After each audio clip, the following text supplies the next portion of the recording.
It doesn't matter what is your level of intelligence, what is your level of capability, introvert, extrovert, this, that, doesn't matter. Do you have the courage and commitment to make the possible?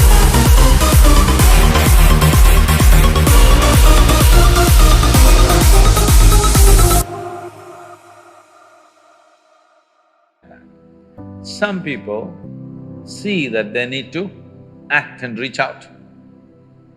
Some people see there is not much need for that. So maybe they are not on the Twitter and Facebook and whatever, this doesn't mean they're introvert.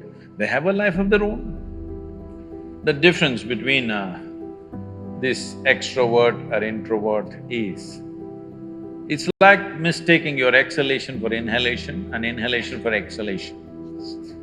We should not judge people like this. Every human being has a right to be whichever way they want. But now the question is, if I am not extrovert, will I be able to do things in the world? That's the main aspect of the question. See, your ability to do things is not because you want to do things. I want to do something is my desire. Desire is just an intention. An intention won't make things happen. An intention will only set direction.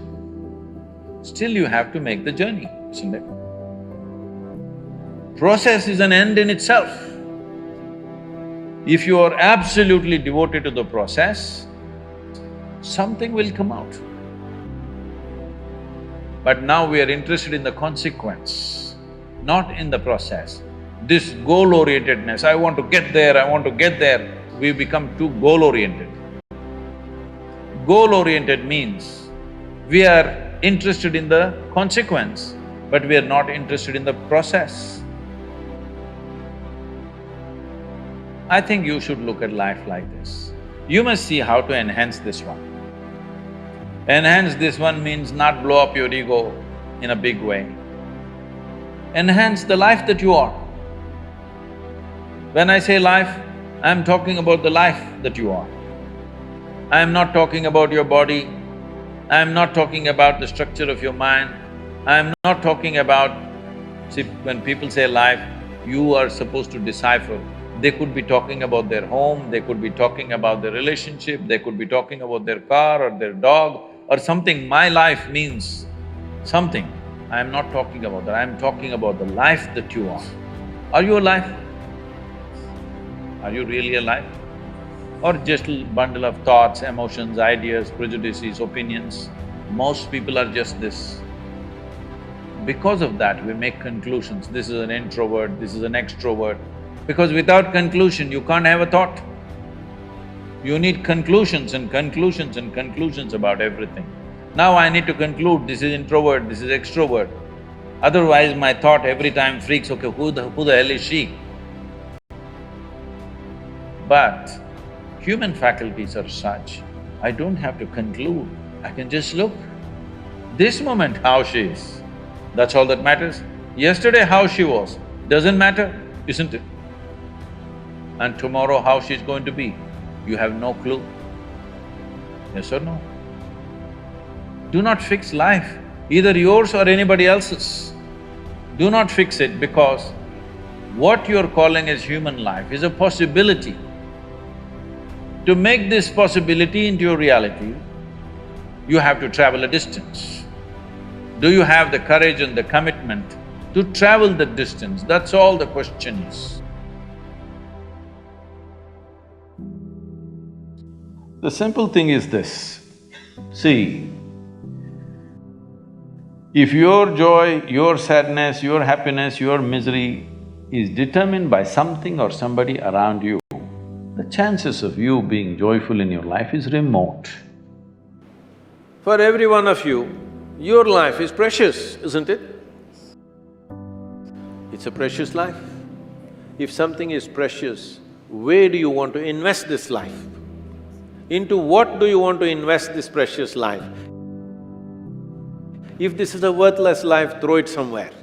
If this is a precious life, what do you want to invest this life into?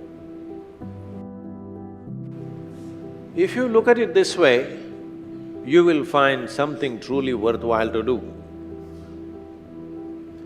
If you think in terms of how to earn a living, how to get this kind of thing, that kind of thing, then you will do something silly that you will regret for the rest of your life. Most people are a regret. That's why they're going around joylessly, because they're not doing what they want to do. They are not creating what really matters to them. They're doing something for a living. Earning a living is not a big deal for a human being. Every creature, every worm, insect, bird, animal is earning their living, isn't it so?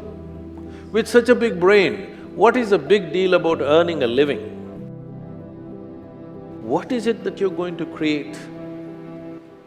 This precious life, where are you going to invest it? Are you going to invest it in something that's truly worthwhile, or are you going to throw it away as a worthless thing? This is the important thing, because what you call as my life is just a certain amount of time and energy, isn't it? As you sit here, your life is ticking away or no? You're young, you may not be thinking like this, but actually it's ticking away.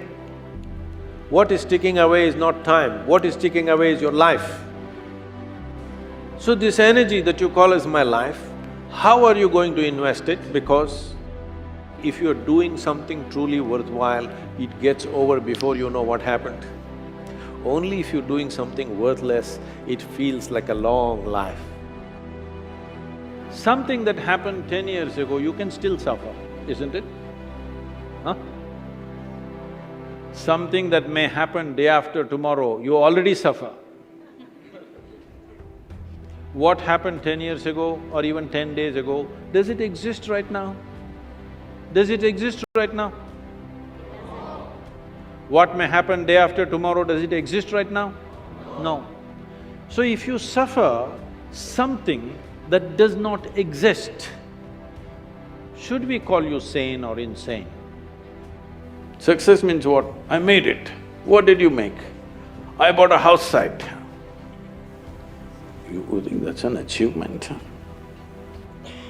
I got a job. I made this much money.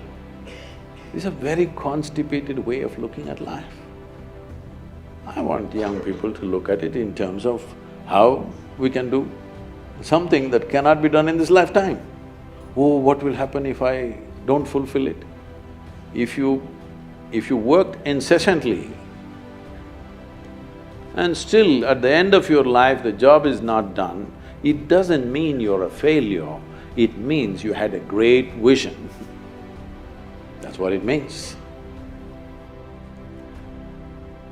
If you go outside in the garden and try to catch an ant who is born here, who's grown up here and probably he'll die here, if you try to catch him, he'll say, okay, crush me if you want. Is it so? He'll do everything to protect himself. He values his life, isn't it? Very much or no? Tiny little creature that we may not even notice, we may step on him without even seeing him, unfortunately. But he values his life immensely. Does he or no? He's got spark. But you, a human being, at least on this planet, you're the peak of evolution, physiologically at least. What the most evolved creature on the planet means is, it has the most complex neurological system and it has the highest level of cerebral capability. That means you can think, you can remember, you have memory. You have a very vivid sense of memory and a fantastic sense of imagination. An ant doesn't have such a vivid sense of memory, nor does he have any great imagination. He has some. But he has a presence of mind about the life that he is living. Because the education systems that you're going through right from kindergarten level is such that it is about everything except you. Somebody is PhD in tourism, somebody is PhD in biotechnology, somebody is PhD in something. Nothing about this. How does this function? There is no attention at all. A human being exists in three times. He lives because of the richness of his memory. The present experience is important, and how vivid is your imagination for tomorrow is very important.